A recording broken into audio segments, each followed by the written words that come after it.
కష్టములు, బాధలలో పరిశుద్ధాత్మ శక్తిని ప్రసాదించబోతున్నాడు. గొప్ప దేవుడిని ఆశ్రయించినప్పుడు ప్రాతకాల సూర్యుని వలె దేవుడిని ఆదరించబోతున్నాడు.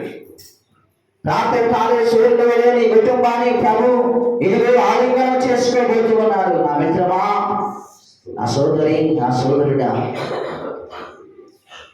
ఏ విధముగా కష్టంలో ఉన్నావు, పరిశుద్ధాత్మ శక్తిని పొందుకొని, పరిశుద్ధాత్మ రావును పొందుకొని నీవు నా ఆధీనములో ఏకదాంతిగా నడుచుకోమని ప్రాతకాల సూర్యుని వలె ఆయన నీకు వెలుగును ప్రసాదిస్తూ ఉన్నారు.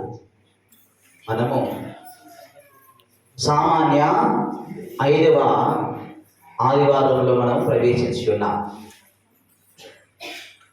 ఈ సామాన్య 5వ ఆదివారంలో ప్రభు మనకు సెలవిస్తూ ఉన్నారు.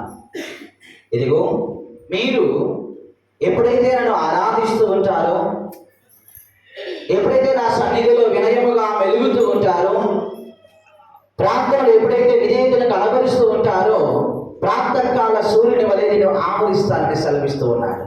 క్రైస్త లార్డ్, యేసు వందనం, యేసు ఆరాధన, యేసు మహిమ, యేసు స్తోత్రం, ఆయన సన్నిధిలో ఏ విధముగా మెలగాలి. కీర్తనల గ్రంథములో 95వ అధ్యాయము 5, 6, 7 వచనాలు చదువుకుందాం. ఆ సూర్యుని కాంతి ఏ విధముగా మనపైన రావాలంటే మనము ఏ విధముగా ఆయన సన్నిధిలో మెలగాలి. కీర్తన గ్రంథం 95వ అధ్యాయము 5, 6, 7 వచనాలు. సముద్రము ఆయనది,